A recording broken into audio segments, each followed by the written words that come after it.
Hoje eu vou falar um tema bem interessante. É sobre hérnia discolombar. Por que devemos esperar um pouco para indicar uma cirurgia na hérnia discolombar? Para esse e outros conteúdos, me siga aqui no meu canal do YouTube. Hérnia discolombar. O que é uma hérnia discolombar? Hérnia nada mais é que um pedaço de disco que se desloca para fora do disco intervertebral. Hérnia na medicina é tudo que sai além do limite normal anatômico. Por isso que é chamado, tem hérnia inguinal, hérnia de hiato, hérnia umbilical e tem hérnia de disco, o disco que se desloca além do limite normal, comprimindo uma ou várias raízes nervosas. A hérnia de disco, inicialmente, ela pode causar uma dor muito forte, por dois motivos. Um é o efeito compressivo do fragmento, ele comprime a raiz nervosa, causando uma isquemia desse nervo, mas o mais frequente, o disco tem substâncias químicas que irritam a raiz nervosa, e essa irritação química da raiz nervosa causa uma dor muito aguda. E aí está essa importância de você não indicar de início uma cirurgia para hérnia discolombar. Por quê? Porque a maioria das causas de dor, mesmo forte e aguda do paciente, é essa irritação química. E essa irritação química da raiz nervosa, se você tomar medicações analgésicas,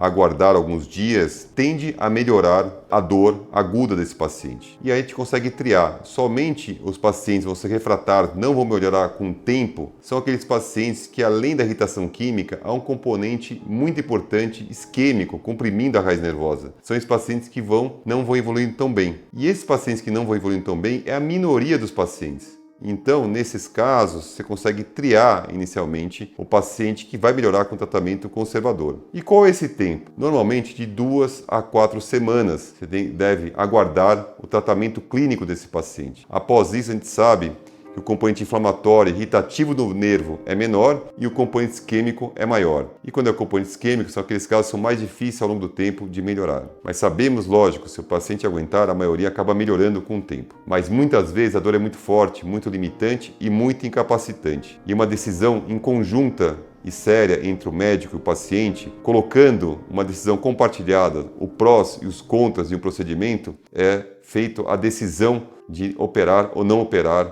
esse paciente. Somente deve operar de urgência um paciente quando o paciente tem uma caldequina. O que é? Quando há perda de força dos membros inferiores e o controle esfecteriano e uma anestesia na região perianal. E essa caldequina é uma urgência. E o outro caso que é extremamente importante é aquela perda de força progressiva. Se o paciente começa a perder muita força, é indicado também uma cirurgia de urgência nesse paciente para recuperar a função nervosa, para preservar essa estrutura nervosa. A decisão não é tão simples. A decisão ela é baseada no tempo, no déficit do paciente, caldequina. Então, tem vários fatores que determinam a decisão de operar mais precoce ou não uma hérnia discolombar. Se você gostou desse vídeo, compartilhe com seus amigos, deixe um like, que isso vai ajudar muito o nosso canal. Muito obrigado.